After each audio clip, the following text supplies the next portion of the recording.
Waduh, di sini ada apa ya? Yaitu di sini Airlangga Hartarto, Ketua Umum Partai Golkar dan bahkan juga Wakil Ketua Umum dari P3 bertemu dan melakukan buka puasa bersama, yaitu di Nasdem Tower. Nah, ini bahkan juga ada Yurisa Samosir. Katanya sih pertemuan ini yaitu membuat buzzer-buzzer rupiah dan para pembenci Anies semakin kepanasan. Masa sih kepanasan? Ya enggak lah. Apalagi di bulan Ramadan ini ya, kita nggak boleh seuzon. Kita harus positive thinking lah. Bisa jadi adalah momen silaturahmi lah. Apalagi bukber ya. Momen yang paling membahagiakan di acara bukber di Nasdem Tower. Pemandangan ini tentu akan membuat para buzzer-buzzer rupiah dan para pembenci Anies semakin kepanasan karena di acara bukber ini ada 3 partai ikut serta, PKS, Nasdem, Demokrat, dan ada Ketua Umum Golkar dan Ketua Umum Partai P3. Nah, ini memang sih di sini ada Airlangga Hartarto bersalaman dengan Surya Paloh, AHY, dan bahkan ngobrol-ngobrol asik Anies Baswedan. Nah, saya melihat ini ya biasa saja lah, sangat biasa saja. Nah, yang menjadi pertanyaannya yaitu apakah akan ada koalisi tambahan ya di koalisi perubahan ini? Apakah ini kebetulan? Kalau dilihat dari berita kemarin, yaitu Anies Baswedan memberikan kode lah akan ada tambahan partai di koalisi perubahan. Apakah ini adalah termasuk kode-kodenya ya? Bahkan di sini juga ada berita, yaitu di sini JK akui usulkan nama cawapres ke Anies Baswedan. Ini bocorannya. Diketahui Pak JK kan politikus senior ya di Partai Golkar. Apakah Pak JK melobi-lobi Ketua Umum Airlangga Hartarto ya? Yaitu kan sama-sama Golkar untuk menjadi pendamping Anies Baswedan ya? Ya, bisa jadi. Apalagi ditambah dengan statement dari Anies Baswedan yaitu akan ada tambahan partai di koalisi perubahan. Apakah ini termasuk kode-kodenya ya? Kalau terus terang biasa-biasa saja menanggapi hal ini karena pada saat Pilpres mendatang, pada saat pemilu 2024, masyarakat Indonesia itu sudah tidak memilih partai mana yang berkoalisi tetapi sudah memilih sosok yang tepat, sosok yang cocok untuk memimpin Indonesia 5 tahun ke depan. Jadi menurut saya walaupun banyaknya koalisi, menurut saya tidak berpengaruh ya pada saat besok ketika dilakukannya pemilihan presiden pada tahun 2024 mendatang. Menurut saya masyarakat lebih memilih sosok lah daripada koalisi dari partai-partainya. Nah, yang saya heran lagi, kenapa ya PDI tidak segera mengumumkan calonnya? Itu yang membuat saya penasaran. Siapa kira-kira yang cocok menjadi capres yang dipilih oleh PDIP? Kemungkinan masyarakat Indonesia juga sangat penasaran ya, siapa besok yang akan dipilih. Sedangkan di sini dari koalisi perubahan ya sudah safari kemana-mana, sudah ngomongin pencapresan, wakil presidennya siapa dan lain sebagainya lah. Dari PDIP sampai saat ini juga masih adem ayem saja. Kemungkinan masih memikirkan hal yang lain ya dibandingkan capres-cawapres karena ada hal lain yang saat ini sangat perlu difikirkan lah. Dari berita ini yaitu politikus senior Partai Golkar Yusuf Kala mengakui memberikan usulan nama calon wakil presiden kepada Anies Baswedan. Namun mantan wakil presiden Republik Indonesia ini menyerahkan kepada Anies apakah akan menerimanya atau tidak. Adalah pasti tergantung Pak Anies. Mana yang partai-partai, mana yang cocok, ujar JK usai buka bersama di Nasdem Tower Jakarta pada Sabtu 25 Maret. JK hanya mengungkapkan kriteria calon wakil presiden yang cocok mendampingi Anies, yang menekankan tokoh yang menjadi cawapres harus bisa mendongkrak suara dan bisa bekerja sama dengan Anies. Cocoknya kalau calon menambah suara dan bekerja sama nanti kalau menang, ujar JK. Bahkan dari berita ini yaitu msn.com juga Anies Baswedan memberi kode koalisi perubahan tambah anggota. Tidak lama lagi ada parpol keempat. Nah, saya di sini jadi penasaran ya. Kira-kira komentar-komentarnya bagaimana ya? Yaitu menanggapi pertemuan antara Ketua Umum Airlangga Hartarto di Nasdem Tower. Ganjar kadang-kadang tidak dicalonkan PDIP. Diduga kuat PDIP tidak mengusung Ganjar Pranowo di Pilpres 2024. Ini penjelasan pengamat politik. Sepertinya iya sih Bang. Gerombongan Golkar hasil pilihan Soeharto. Nyantai bro, yang penting perubahan dan persatuan bagi bangsa kita agar NKRI mandiri dan musnah para buzzernya. Masya Allah, semoga pertemuannya diberkahi. Cuma orang-orang PKS yang selalu bawa-bawa nama Tuhan untuk berpolitik, gak ngaruh ngapain kepanasan. Ya, yang jelas apapun itulah pada Pilpres 2024 besok ya. Yang paling penting bisa meneruskan program-program berkelanjutan dan bisa membuat Indonesia lebih maju, dan yang paling penting bisa membuat masyarakat lebih sejahtera. Untuk lebih lengkapnya simak berita berikut ini, Good News Indonesia. Politikus senior Partai Golkar Yusuf Kala mengakui memberikan usulan nama calon wakil presiden kepada Anies Baswedan. Namun, mantan wakil presiden Republik Indonesia ini menyerahkan kepada Anies apakah akan menerimanya atau tidak. Adalah pasti tergantung Pak Anies saja, mana yang partai-partai, mana yang cocok, ujar JK usai buka bersama di Nasdem Tower, Jakarta pada Sabtu 25 April. JK hanya mengungkap kriteria calon wakil presiden yang cocok mendampingi Anies Baswedan. Ia menekankan tokoh yang menjadi cawapres harus bisa mendongkrak suara dan bekerja sama dengan Anies.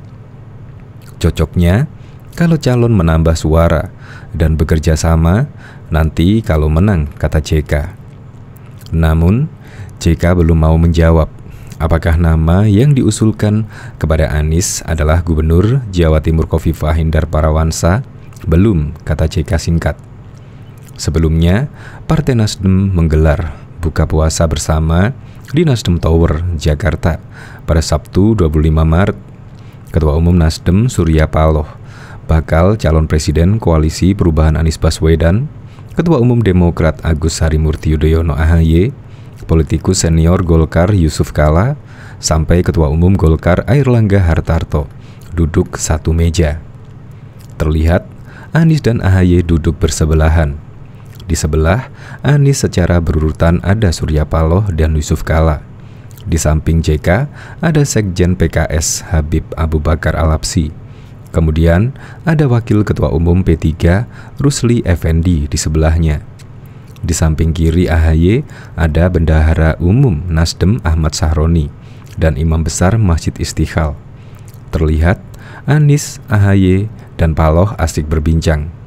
Tidak diketahui apa yang sedang mereka bicarakan. Sementara itu, agenda buka puasa yang digelar Nasdem masih berjalan. Diketahui Partai Golkar sudah resmi membentuk Koalisi Indonesia Bersatu KIB bersama Partai Amanat Nasional dan Partai Persatuan Pembangunan. Meski sudah membentuk koalisi, peta politik jelang Pilpres 2024 masih berpeluang besar untuk berubah. Sinyal-sinyal perubahan peta politik itu terlihat masih seringnya sejumlah petinggi parpol melakukan komunikasi politik meski sudah membentuk koalisi. Terbaru Partai Golkar dan Partai Persatuan Pembangunan ikut dalam acara buka bersama dengan Partai Nasdem di Nasdem Tower, Jakarta Pusat pada Sabtu 25 Maret. Dalam acara buka bersama itu, Ketua Umum Partai Golkar Airlangga Hartarto hadir langsung. Sementara dari P3 ada Wakil Ketua Umumnya Rusli Effendi. Dikutip dari tribunnews.com, Airlangga mengungkapkan partainya membuka peluang membentuk koalisi besar di pemilu 2024. Perihal kapan koalisi besar itu terbentuk, Airlangga enggan merinci lebih jauh. Ia pun meminta publik sabar menunggu. Koalisi besar di mana-mana menguntungkan Indonesia. Jadi kita tunggu tanggal mainnya, kata Airlangga Hartarto. Airlangga juga mengungkapkan komunikasi tetap menjadi terpenting dalam politik. Meski saat ini Nasdem, Partai Demokrat, dan PKS sudah membentuk koalisi. Sementara Partai Golkar, P3, dan PAN juga sudah membentuk koalisi sendiri. Keterbukaan komunikasi ini yang kita juga jaga, agar seluruh proses politik ini berjalan dengan baik. Jadi kami sama-sama mengawal proses tersebut, tuturnya. Sementara itu, selain partai berlambang beringin ini, hadir pula parpol lain di KIB pada acara bukber tersebut, yakni P3 yang diwakili Wakil Ketua Umumnya Rusli Effendi. Ketika ditanya perihal peluang Golkar dan P3 bergabung bersama Koalisi Perubahan dukung Anies Baswedan, Airlangga enggan bicara lebih jauh. Menteri Koordinator Bidang Perekonomian ini mengatakan akan ada saatnya untuk membuat keputusan. Ya, tentu. Tadi salah satu wakil ketua umum dari P3 dan tentu partai KIB nanti akan membuat keputusannya sendiri, ucap Airlangga. Kami melihat bahwa keseriusan dari 3 parpol ini, mudah-mudahan tidak lama lagi ada yang keempat. Kita biasa kerja selesai, baru pengumuman, kata Anies saat berpidato dalam acara silaturahmi dan dialog kebangsaan lintas tokoh Kesatuan Alumni Himpunan Mahasiswa Islam KAHMI di kawasan Ancol, Jakarta Utara pada Kamis 16 Maret 2023. Mulanya, Anies bercerita ihwal mencuatnya kasus transaksi ganjal senilai 300 triliun di tubuh Kementerian Keuangan. Ia kemudian mencontohkan Menteri Keuangan dan Gubernur Bank Indonesia pertama, Syafruddin Parwira Negara, yang dinilai sebagai sosok berintegritas. Di tengah kesulitan finansial, mantan Gubernur DKI Jakarta itu menyebut Syafruddin mengambil kebijakan dengan memerintahkan rakyat menggunting uang mereka atau yang kerap dikenal sebagai gunting Syafruddin. Kebijakan ini diambil untuk menekan peredaran uang dan mengatasi krisis kala itu. Pak Syafruddin ambil keputusan itu di saat istri, keluarga di rumah sedang kesulitan finansial. Dilakukan pemotongan uang. Kapan kita bisa kembali punya suasana di mana mengambil keputusan memegang integritas sangat tinggi, ujarnya. Selanjutnya Anies menjelaskan, nilai itulah yang mesti dijadikan teladan oleh pengambil keputusan. Menurut dia, jika nilai itu ditunaikan bersama-sama, maka semangat pendiri Republik bisa diwujudkan kembali. Oleh sebab itu, Anies yang kerap menggembar-gemborkan jargon perubahan dan perbaikan ini enggan diafiliasikan dengan pertanyaan melanjutkan atau tidak melanjutkan kepemimpinan sebelumnya. Menurut dia, yang paling penting adalah mengembalikan spirit dasar para pendiri Republik. Kalau pakai bahasanya Nasdem adalah restorasi. Karena restorasi itu artinya mengembalikan kepada yang awal. Ini harus jadi pesan bagi kita semua, kata dia. Ia berharap keseriusan 3 parpol koalisi perubahan yang mendukungnya mewujudkan hal itu bisa berujung pada bertambahnya anggota koalisi. Mudah-mudahan ada yang keempat, ada yang kelima nanti, kata Anies. Kendati demikian, dia menyebut jumlah koalisi pendukung bukan poin pentingnya. Menurut Anies, pesan tentang perubahan dan perbaikan akan bisa menjangkau lebih banyak lagi kala jumlah parpol pendukungnya lebih banyak. Pesan tentang perubahan dan perbaikan pelan-pelan bisa menjangkau lebih banyak lagi.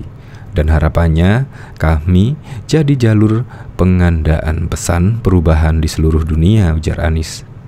PKS sebelumnya memproyeksikan deklarasi bersama Nasdem dan Demokrat ditunaikan sebelum Ramadan alias 23 Maret 2023. Senada dengan PKS, Partai Demokrat berharap deklarasi koalisi bisa segera ditunaikan. Kendati demikian, Partai Demokrat ingin deklarasi koalisi dilakukan dengan paket capres dan juga cawapres yang akan dijagokan pada 2024. Kalau kami ingin ada deklarasi secepatnya. Harapan kami terutama paket komplit, sudah ada capres-cawapresnya, kata juru bicara DPP Partai Demokrat Hersaki Mahendra Putra di Menteng, Jakarta Pusat pada Rabu 15 Maret 2023. Demokrat menyodorkan nama Ketua Umum Agus Harimurti Yudhoyono alias AHY sebagai pendamping Anies, sementara PKS mengusulkan nama Wakil Ketua Majelis Syuro Ahmad Hermawan alias Aher. Selain Nasdem, PKS, dan Demokrat, Anies Baswedan juga sempat mendapat dukungan dari partai baru, yaitu Partai Umat besutan mantan Ketua Majelis Pemusatan Rakyat Amin Rais. Meskipun demikian, Partai Umat tak bisa menjadi partai pengusung Anies karena belum memiliki wakil di DPR ataupun memiliki perolehan suara nasional. Ketua Umum Partai Demokrat Agus Harimurti Yudhoyono membebaskan Anies Baswedan untuk menentukan calon wakil presiden cawapres yang akan mendampinginya. Diketahui Demokrat, PKS, dan Nasdem telah resmi mengusung Anies Baswedan sebagai bakal calon presiden koalisi perubahan itu. AHY menegaskan kebebasan Anies untuk memilih cawapresnya merupakan salah satu poin perjanjian yang telah koalisi perubahan sepakati. Kalau kami jelas, ketiga partai sudah menandatangani piagam di mana salah satu butir yang paling penting adalah selain mengusung Mas Anies Baswedan sebagai calon presiden pemilu 2024 mendatang, membawa semangat dan gerakan perubahan dan juga perbaikan. Kami ingin memberikan ruang yang luas kepada calon presiden kami untuk bisa menentukan pasangannya, kata AHY kepada wartawan. AHY mengungkapkan Anies memiliki kriteria dalam menentukan pendampingnya dalam konsultasi politik pemilu 2024. Maka dari itu, ia membebaskan Anies untuk menentukan pilihannya sendiri. Ada kriteria-kriteria yang beliaulah yang akan paling tahu dan paling menentukan pada akhirnya. Jadi itu semua sudah kita serahkan ketiga partai baik Nasdem, Demokrat maupun PKS tambah AHY. Meski demikian, terdapat tim kecil yang dapat membantu dalam memberikan masukan kepada Anies dalam menentukan cawapres. Namun AHY menegaskan bahwa keputusan akhir berada di tangan Anies Baswedan. Ini adalah sebuah ruang, bukan hanya ruang akomodasi, tetapi juga ruang yang sangat penting bagi semua yang terlibat dalam proses panjang. Mudah-mudahan hasil yang terbaik begitu ya, ucap AHY. Diberitakan sebelumnya, tiga partai Nasdem, Demokrat, dan PKS akhirnya resmi deklarasi membentuk koalisi perubahan mengusung Anies Baswedan. Ketiga partai telah menandatangani piagam koalisi perubahan. Hari ini milestone baru yaitu telah ditandatanganinya piagam koalisi perubahan, ujar perwakilan Anies Baswedan Sudirman Said saat konferensi pers di Sekretaris Perubahan, Kebayoran Baru, Jakarta, Jumat 24 Maret. Dengan resminya piagam deklarasi koalisi perubahan, maka Nasdem, Demokrat, dan PKS telah resmi mengusung Anies Baswedan sebagai calon presiden 2024. Piagam deklarasi koalisi perubahan telah ditandatangani oleh tiga ketua umum, yakni secara berurutan oleh Ketua Umum Nasdem Surya Paloh, Ketua Umum Demokrat Agus Harimurti Yudhoyono, dan Presiden PKS Ahmad Saiku. Telah ditandatangani Ketua Umum Nasdem Surya Paloh, Ketua Umum Demokrat Agus Harimurti Yudhoyono, dan dilengkapi Presiden PKS Ahmad Saiku, kata Sudirman Said. Bahkan diketahui, politikus senior Partai Golkar Yusuf Kala mengakui memberikan usulan nama calon wakil presiden kepada Anies Baswedan. Namun mantan wakil presiden RI ini menyerahkan kepada Anies apakah akan menerimanya atau tidak. Adalah pasti, tergantung Pak Anies saja mana yang partai-partai mana yang cocok, ujar JK usai buka bersama di Nasdem Tower pada Sabtu 25 Maret. JK hanya mengungkap kriteria calon wakil presiden yang cocok mendampingi Anies. Ia menekankan tokoh yang menjadi cawapres harus bisa mendongkrak suara dan juga bisa bekerja sama dengan Anies Baswedan. Cocoknya kalau calon menambah suara dan bekerja sama nanti kalau menang, kata JK. Namun JK belum mau menjawab apakah nama yang diusulkan kepada Anies adalah Gubernur Jawa Timur Khofifah Indar Parawansa. Belum, kata JK singkat.